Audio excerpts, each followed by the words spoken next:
نحمده ونصلي على رسوله الكريم أما بعد فأعوذ بالله من الشيطان الرجيم بسم الله الرحمن الرحیم۔ السلام علیکم ورحمۃ اللہ میرے معزز سامعین، آج میں آپ کو سورہ بقرہ کی آیت نمبر 143 سے لے کر اور 148 تک اس کا ترجمہ اور تشریح بیان کروں گا۔ ہم نے اسی طرح تمہیں عادل امت بنایا ہے تاکہ تم لوگوں پر گواہ ہو جاؤ اور رسول اللہ صلی اللہ علیہ وآلہ وسلم تم پر گواہ ہو جائیں۔ جس قبلے پر تم پہلے سے تھے اسے ہم نے صرف اسی لیے مقرر کیا تھا کہ ہم جان لیں کہ رسول کا سچا تابعدار کون ہے اور کون ہے جو اپنی ایڑیوں کے بل پلٹ جاتا ہے۔ گو یہ کام مشکل ہے مگر جنہیں اللہ نے ہدایت دی ہے ان پر کوئی مشکل نہیں ہے۔ اللہ تعالیٰ تمہارے ایمان ضائع نہ کرے گا۔ اللہ تعالیٰ لوگوں کے ساتھ شفقت اور مہربانی کرنے والا ہے۔ یہاں پر ان لوگوں کو کہا جا رہا ہے کہ جو لوگ اللہ کے کام کرتے ہیں ان کو مایوس نہیں ہونا چاہیے، وہ یہ کام اپنا جاری رکھیں، اپنی بات، اپنی اچھے اعمال جو ہیں وہ لوگوں کو ضرور بتائیں تاکہ وہ اس کے اوپر ضرور عمل کریں۔ اللہ تعالیٰ مجھے اور آپ کو اس چیز پر عمل کرنے کی توفیق نصیب فرمائے۔ ہم آپ کے چہرے کو بار بار آسمان کی طرف اٹھتے ہوئے دیکھ رہے ہیں۔ اب ہم آپ کو اس قبلے کی جانب متوجہ کریں گے جس سے آپ خوش ہو جائیں گے۔ آپ اپنا منہ مسجد حرام کی طرف پھیر لیں اور آپ جہاں کہیں ہوں اپنا منہ اسی طرف پھیرا کریں۔ اہل کتاب کو اس بات کے اللہ کی طرف سے برحق ہونے کا قطعی علم ہے اور اللہ تعالیٰ ان اعمال سے غافل نہیں جو یہ کرتے ہیں۔ اور آپ اگرچہ اہل کتاب کو تمام دلیلیں دے دیں لیکن وہ آپ کے قبلے کی پیروی نہیں کریں گے اور نہ آپ ان کے قبلے کو ماننے والے ہیں اور نہ یہ آپس میں ایک دوسرے کے قبلے کو ماننے والے ہیں۔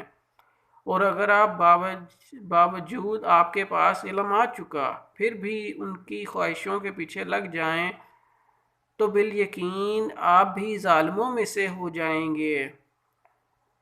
جنہیں ہم نے کتاب دی ہے وہ تو اسے ایسا پہچانتے ہیں جیسے کوئی اپنے بچوں کو پہچانے۔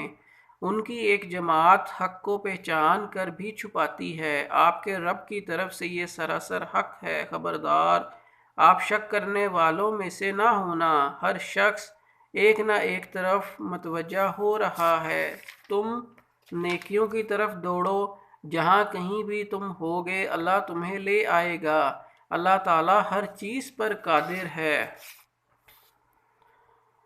وسطن کے لغوی معنی تو درمیان کے ہیں لیکن بہتر اور افضل کے معنی میں بھی استعمال ہوتا ہے، یعنی اسی معنی میں اس کا استعمال ہوا ہے، یعنی جس طرح تمہیں سب سے بہتر قبلہ عطا کیا گیا ہے اسی طرح تمہیں سب سے افضل امت بھی بنایا گیا ہے، اور مقصد اس کا یہ ہے کہ تم لوگوں پر گواہی دو، جیسے دوسرے مقام پر فرمایا ہے سورہ حج کی آیت نمبر 78 میں بیان کیا گیا ہے، رسول تم پر اور تم لوگوں پر گواہ ہو۔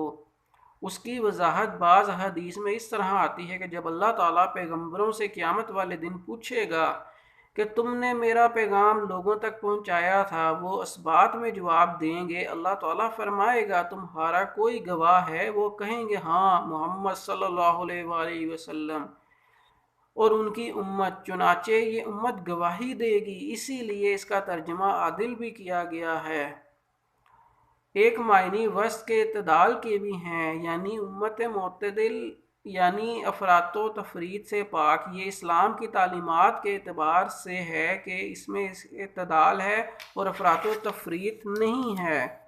یہ تحویل قبلہ کی ایک غرض بیان کی گئی ہے۔ مومنین صادقین تو رسول اللہ صلی اللہ علیہ وآلہ وسلم کے اشارے ابرو کے منتظر رہا کرتے تھے، اسی لیے ان کے لیے تو ادھر سے ادھر پھر جانا کوئی مشکل معاملہ نہ تھا، بلکہ ایک مقام پر تو عین نماز کی حالت میں جبکہ وہ رکوع میں تھے یہ حکم پہنچا تو انہوں نے رکوع ہی میں اپنا رخ خانہ کعبہ کی طرف پھیر لیا۔ یہ مسجد قبلتین یعنی وہ مسجد جس میں ایک نماز دو قبلوں کی طرف رخ کر کے پڑھی گئی تھی کہلاتی ہے۔ اور ایسا ہی واقعہ مسجد قباء میں ہوا، تاکہ ہم جان لیں اللہ کو تو پہلے بھی علم تھا، اس کا مطلب ہے کہ تاکہ ہم اہل یقین کو اہل شک سے علیحدہ کر دیں، تاکہ لوگوں کے سامنے بھی دونوں قسم کے لوگ واضح ہو جائیں۔ بعض صحابہ رضی اللہ تعالیٰ عنہ کے ذہن میں یہ اشکال پیدا ہوا کہ جو صحابہ بیت المقدس کی طرف منہ کر کے نماز پڑھنے کے زمانے میں فوت ہو چکے تھے، یا ہم جتنے عرصے اس طرف رک کر کے نماز پڑھتے رہے ہیں یہ ضائع ہو گئیں، یا شاید ان کا ثواب نہیں ملے گا۔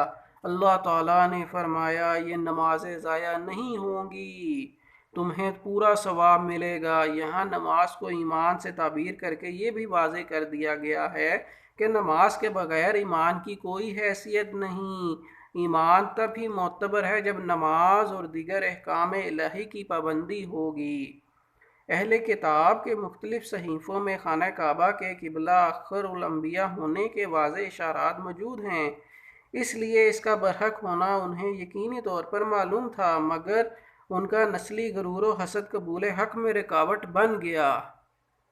کیونکہ یہود کی مخالفت و حسد و عناد کی بنا پر ہے، اس لیے دلائل کا ان پر کوئی اثر نہیں ہوگا۔ گویا اثر پذیری کے لیے ضروری ہے کہ انسان کا دل صاف ہو، کیونکہ آپ صلی اللہ علیہ وآلہ وسلم وحی الہی کے پابند ہیں۔ جب تک آپ صلی اللہ علیہ وآلہ وسلم کو اللہ کی طرف سے ایسا حکم نہ ملے، آپ ان کے قبلے کو کیوں کر اختیار کر سکتے ہیں؟ یہود کا قبلہ صخرہ بیت المقدس اور عیسائیوں کا بیت المقدس کی شرقی جانب ہے۔ جب اہل کتاب کے یہ دو گروہ بھی ایک قبلے پر متفق نہیں تو مسلمانوں سے کیوں یہ توقع کرتے ہیں کہ وہ اس معاملے میں ان کی موافقت کریں گے؟ یہ وعید پہلے بھی گزر چکی ہے۔ مقصد امت کو متنبہ کرنا ہے کہ قرآن و حدیث کے علم کے باوجود اہل بدعت کے پیچھے لگنا ظلم اور گمراہی ہے۔ یہاں اہل کتاب کے ایک فریق کو حق کے چھپانے کا مجرم قرار دیا گیا ہے، کیونکہ ان میں ایک فریق عبداللہ بن سلام رضی اللہ تعالیٰ عنہ جیسے لوگوں کا بھی تھا، جو اپنے صدق و صفائے باطنی کی وجہ سے مشرف و سلام ہوا۔ پیغمبر پر اللہ تعالیٰ کی طرف سے جو بھی حکم اترتا ہے وہ یقیناً حق ہے، اس میں شک و شبہ کی کوئی گنجائش نہیں ہے۔ اللہ تعالیٰ ہم سب کو اس پر عمل کرنے کی توفیق دے، اور جو پڑھا ہے اس کو سب لوگوں تک پہنچانے کی توفیق دے۔ میرے چینل کو میں نے دیکھا ہے بہت لوگ ماشاءاللہ سنتے ہیں، میری ان سب سے ریکویسٹ ہے کہ اس کو سبسکرائب کریں، اس کے بیل آئیکن کو پریس کریں اور لوگوں تک شیئر کریں۔ آپ اس کا بیل نوٹیفیکیشن آف کر دیجیے گا اگر آپ لوگ کچھ مناسب نہیں سمجھتے، نعوذ باللہ۔ ویسے تو یہ اللہ کا کلام ہے، میرا کام ہے کہ یہ لوگوں تک اپنی بات کو پہنچانا۔ میں امید کرتا ہوں کہ آپ اس کو ضرور سنیں گے اور لوگوں تک پہنچائیں گے۔ جزاک اللہ۔ السلام علیکم ورحمۃ اللہ۔